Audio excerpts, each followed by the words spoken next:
Today we'll be exploring the older versions of Project Zomboid, starting with the very first version released on Steam 11 years ago. We'll look at the visual and technical improvements developers introduce each year, covering the journey from 2013 up to today. This will be a deep dive into 11 years of updates. I won't be covering each update individually, as there have been a total of 365 updates since the game has been released on November 8, 2013. Instead, we'll begin with the initial Steam version and then move on to versions released about a year later. Come with me on this journey through time as we explore the evolution of Project Zomboid. I can't promise we won't get lost along the way, but one thing is for sure. We'll be uncovering the past, one update at a time. Join me as we dive into 11 years of changes, improvements, and survival. Hello and welcome to this video. I'm Pixelated Quest, and if you like this video, please consider subscribing to my channel or leaving a like or a comment. Now let's begin. You might know Project Zomboid looking like this, but the game didn't always look or play the way it does today. In fact, it started off as something very different. To truly appreciate the commitment of the developers, it is important to look at how much the game has evolved over the years, introducing new mechanics, features, and updates. And let's not forget, a major update B42 is currently in the works. It was expected to be released by the end of 2024, though I'm not sure if that will happen. However, one thing is certain. It will happen at some point. The developers behind Project Zomboid are a prime example of how to nurture both a product and a community that is absolutely in love with their game. Okay, let's start with the first game version released 11 years ago on November 8, 2013. This version was officially titled 17.0011. The first thing you'll notice is the early access note, which basically says that the game is currently in active development and that the game should be played on 30 FPS. So one of the biggest issues with this early version was the frame rate. As noted in the message, the developers even recommend limiting the game to 30 FPS for better performance. I followed these instructions, but as you will see, it didn't make much of a difference. Despite its rough start, this version already featured the now iconic music and the title screen. There was even a mods tab, but aside from showcasing a nice cover image for the game, it didn't seem to do much else. Initially there were 3 game modes: Survival, Sandbox, and Last Stand. For this journey, we'll mainly focus on Survival and Last Stand, loading them up in each version to observe the progress made compared to the previous iteration. Let's start with Survival mode.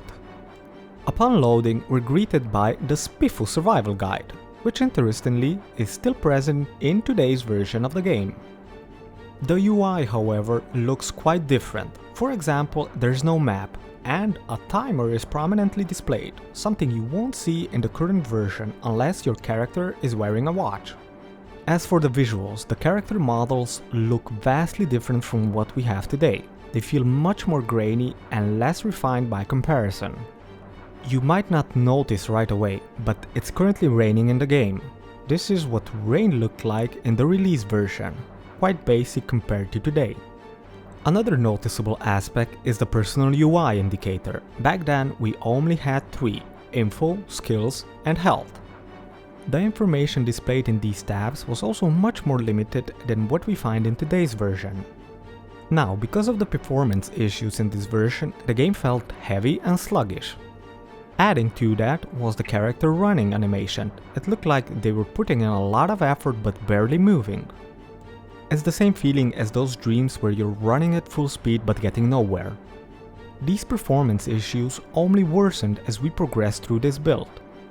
As the lagging issue started to take control, the gameplay became increasingly unresponsive and eventually the game crashed.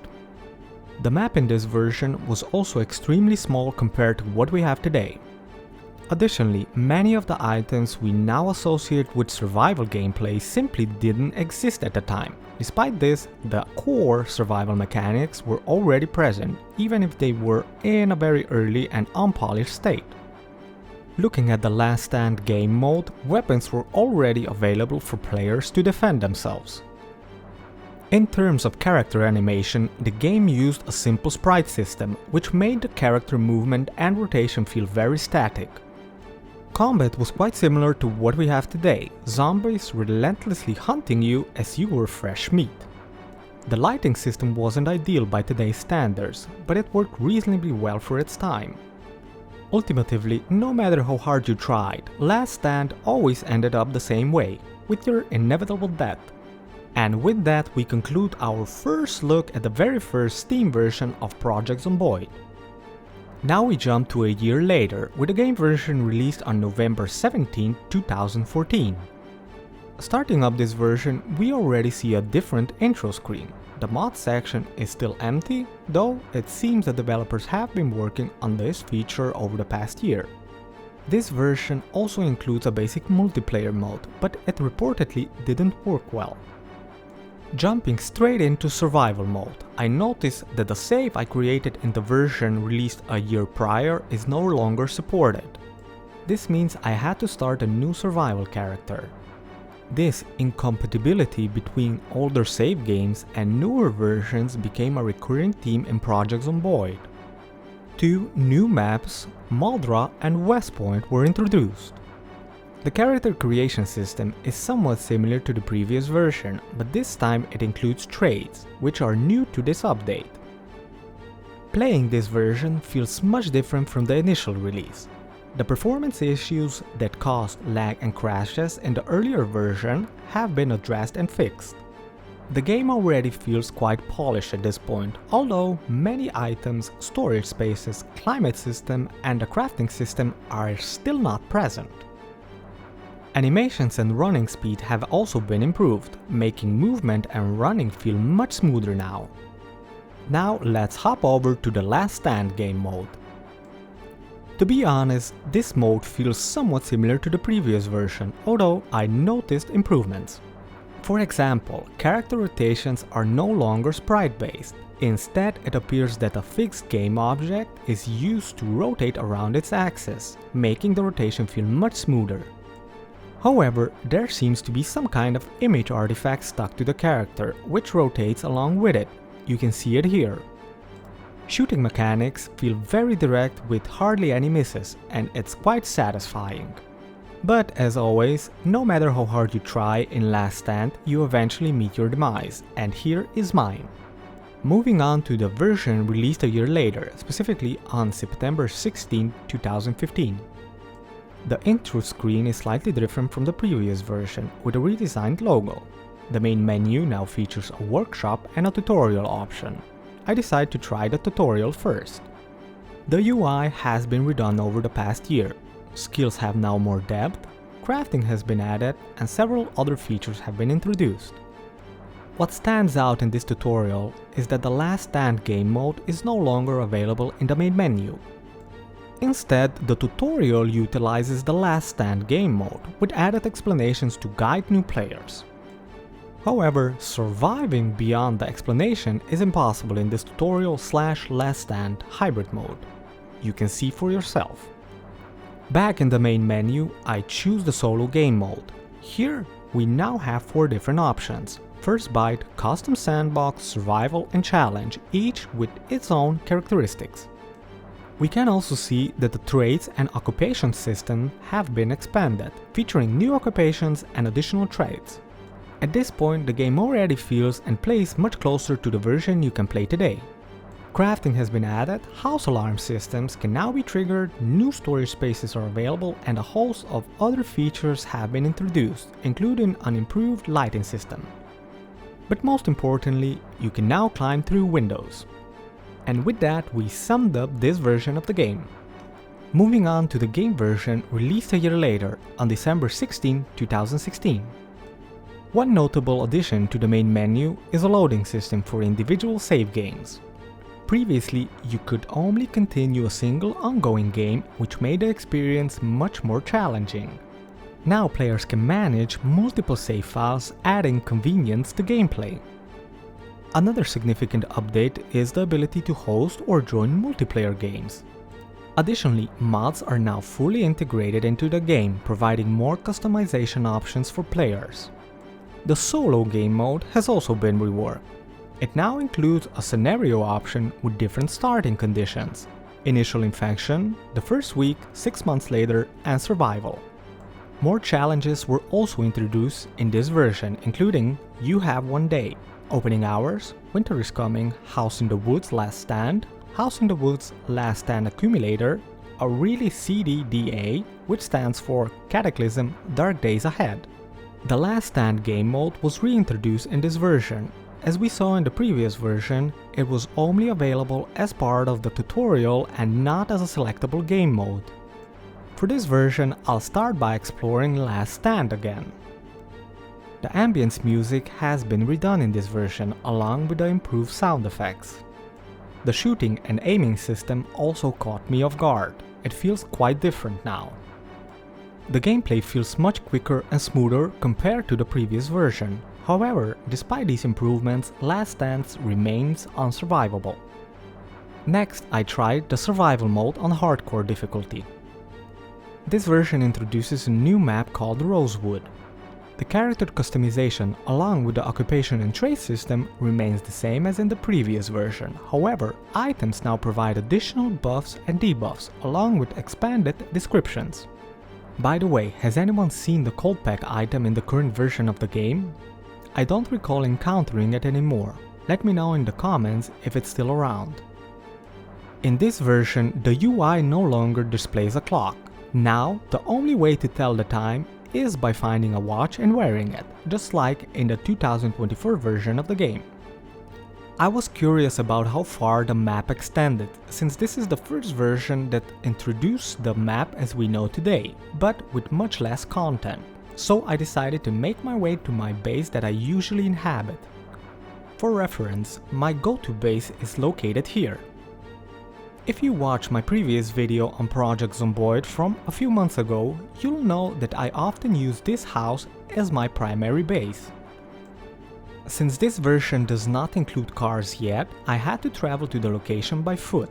It took a while, but when I arrived, I noticed that the house and the neighborhood I call home in the current version didn't exist back in 2016. Everything in the area was empty. If you look at the right side of the screen, you can see how the same location looks today. And that's about it for this version. Now let's jump ahead another year and see if my favorite house has finally made it into the game. We're now playing the version that was released on 22nd November 2017. The main menu and the intro are the same as they were a year before, but that doesn't mean that the game itself is unchanged. I start by continuing my game from where I left off a year ago. Since this save doesn't conflict with the game's logic, I'm able to load it without any issues. The only thing I notice is a message on screen saying, "Converting world to new version." This may take some time during the first load of an old save. It does take a little time, but eventually the save file loads up successfully. Once in the game, I immediately head to the location of my house, only to discover that it's still not in the game, even though this is the late 2017 version. Other than that, the game feels and plays pretty much the same as it did a year ago. Next, I tried the Last Stand game mode.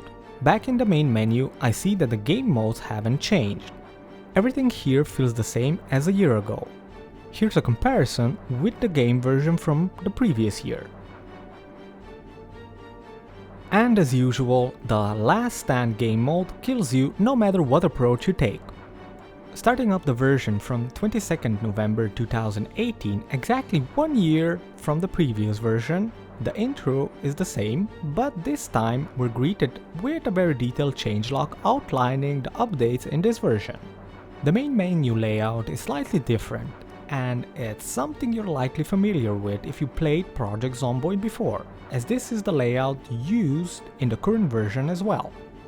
I tried to load the save from a year ago to see if my house has finally been built in this version, but the game says that I cannot load this save.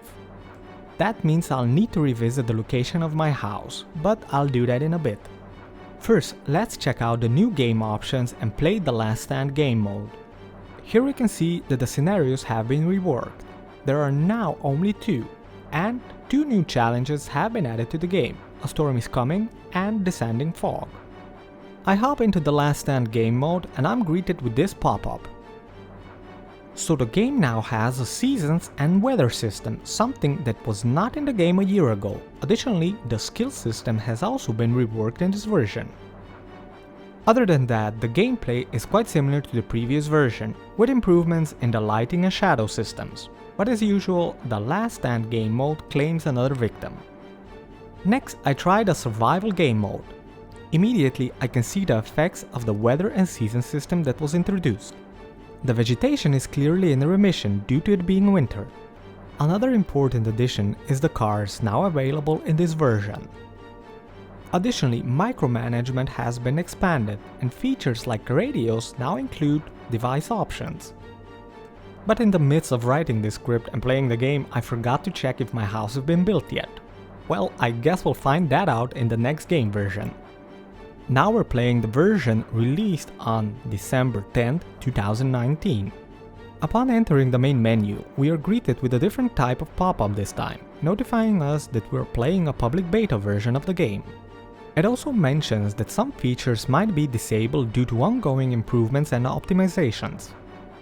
Looking at the game modes available in this version, we see that they have remained largely the same, but have been renamed under the playstyle category, with the addition of a new option called Builder, which is essentially a creative mode. Additionally, King's Mouth and Studio challenges were introduced to the game.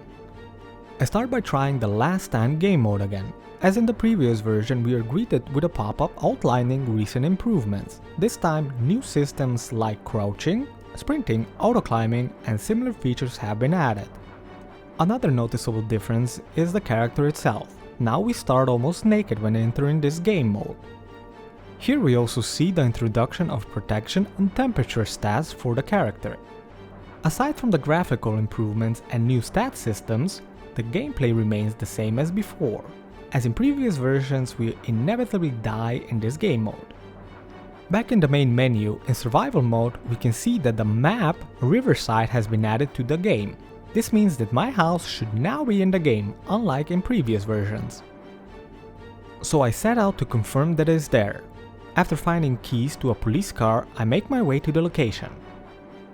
However, after a while, the car runs out of fuel, which happens here, and it becomes unsteerable, leading to a crash. Regardless, I managed to drag myself, injured with a broken bone and a deep wound on my foot, back to my house. As you can see, this location is now present in the game as of the 2019 version, though it looks a bit different from how it appears in the current 2024 version. Here's a comparison between both the 2019 and 2024 version. With that, my house is finally built and we can move on to the next game version. This is now the game version from 22nd December 2020. Technically, this is the game version 41.69 and is a year older than the previous one we played. The game feels somewhat similar to the previous game version all the way up to the version we have today, and this is mainly because the developers are working on version B42, as said at the beginning of this video. But nevertheless, I went and tried the Last Stand game mode again here. Here also, everything is pretty much the same. We are still almost naked when starting this game mode, with the difference that there are now magazines in the game, and the crate in the house has a gravel bag. Not really sure what for, as the game mode usually lasts a couple of minutes before you eventually get ripped into pieces by waves of zombie hordes. The survival mode plays and feels almost identical to the version today, with minimal differences being in stats and item perks. Other than that, you could be playing the version from 2020 today and not find many differences in them, let alone miss something. I'm going to skip over the versions from 2021 to 2023 and jump straight into the version 2024. One major difference in this version of the intro is that we are now greeted by a terms and conditions pop-up. After jumping into the Last Stand game mode, I'm immediately surprised to find my character is no longer naked, as she had been for the past 3 or 4 years. However, despite the clothes we now have, we still inevitably die in this game mode. As for survival mode, it hasn't seen any major improvements since 2020. But if you've been following this video and have seen my previous Project Zomboid video, you'll recognize my house. While it may not have been part of the game until 2019, I'm definitely happy to see it in this version. And that concludes this video. We've journeyed from the initial game version released in late 2013 all the way up to 2024, witnessing major updates and events that have shaped the game into what it is today. A true masterpiece and a symbol of dedication from a group of developers who have put immense care and passion into their work and products.